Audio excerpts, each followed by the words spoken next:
Welcome to TacosandGeeks.com. Justin here, back with more video game reviews, and today we're going to be reviewing Moving Out 2. As always, I give you a brief synopsis, so here we go. Moving Out is back and wackier than ever, and now with online play. Return to Packmore and use your moving skills across brand new dimensions and some old favorites. Help rebuild smooth moves and become an all-star F.A.R.T.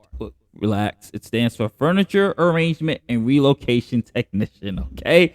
And that is the overview of the game. There's no real story here, so we are actually going to just jump in right into the gameplay. I never, for the record, played Moving Out number 1, so I'm jumping in blind playing Moving Out 2, and for the most part, I've had a really good time with this. Now, speaking of gameplay and graphics, the first thing you can do is you can go to the section in the main menu called coworkers, and you can select your Moving Out character. Some characters are unlocked by playing the game. Others you can buy via PlayStation Store or Steam or Xbox, wherever you are playing this game at. And it actually is pretty good. It has a wide range of selectable, colorful characters. Me, I like to use the guy with the taco head on his head. Oh, taco face, I'm calling him. Well, he has a taco, but as you can see, there's various ones that you can use, such as cassette tape, this little alien, this little cotton candy. But let's go for logistics here. I'm actually going to go back and use my taco guy. So you have the option to play single player, which it's fun, but it's more enjoyment by playing a multiplayer. But let me talk about the single player aspect.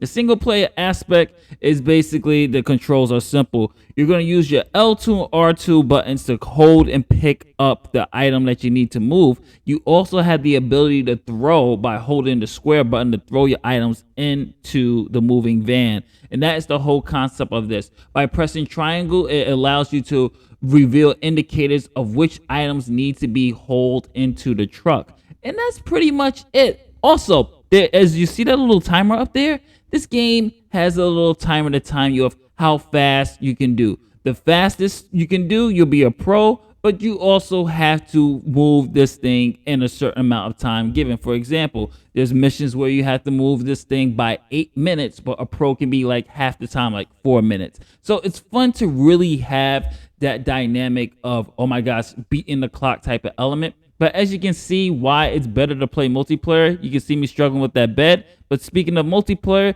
big shout out to my friends Marceri and Edwin for joining me online to help record this footage. But as you can see, it is much more better playing with your friends because you're able to move items out much faster.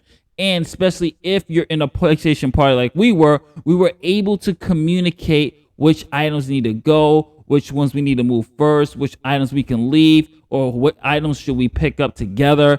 And you're really going to need multiplayer for those heavy items, as you previously saw in my previous clip, because you can't move a bed. It's hard to move a bed by yourself. It's manageable, but it's really going to affect your time. And this is time sensitive because you need to move this stuff out by a certain time. For this mission, I believe the time limit was 8 minutes, and the pro would have been 4.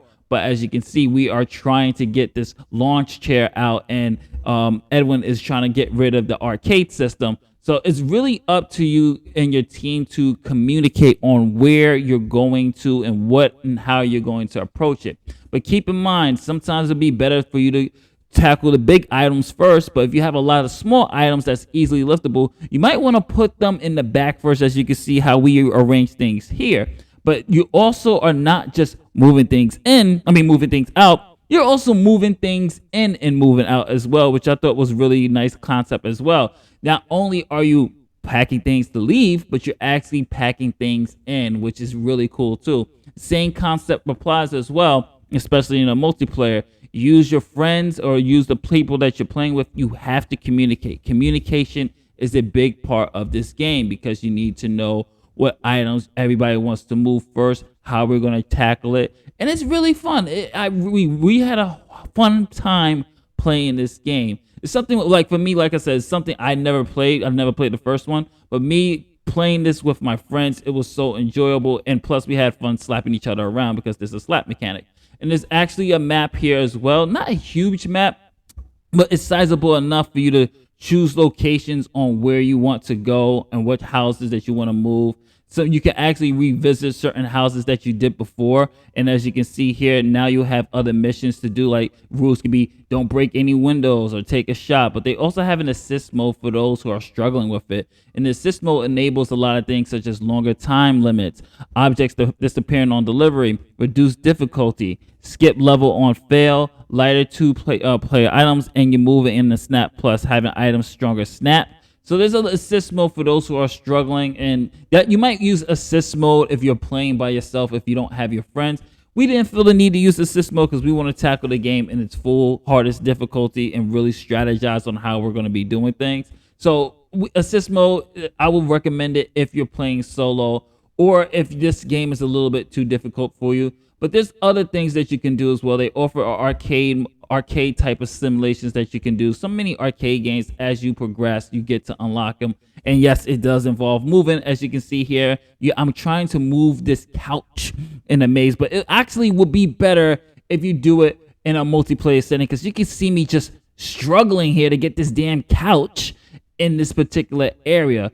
I'm not saying it can't be done, but it's more better with your multiplayer and with your friends to really coordinate how you're going to be moving furniture. See, I was able to do it. I'm not saying it can't be done in solo, but for this game, I think the experience really is with your friends, and I think that's how the developers want you to play it. So we're going to talk a little bit about sound. Nothing too serious about sound, but I do want you to hear how the sound quality is, the music is for this particular game. So let's head to sound, and I'll give my final thought.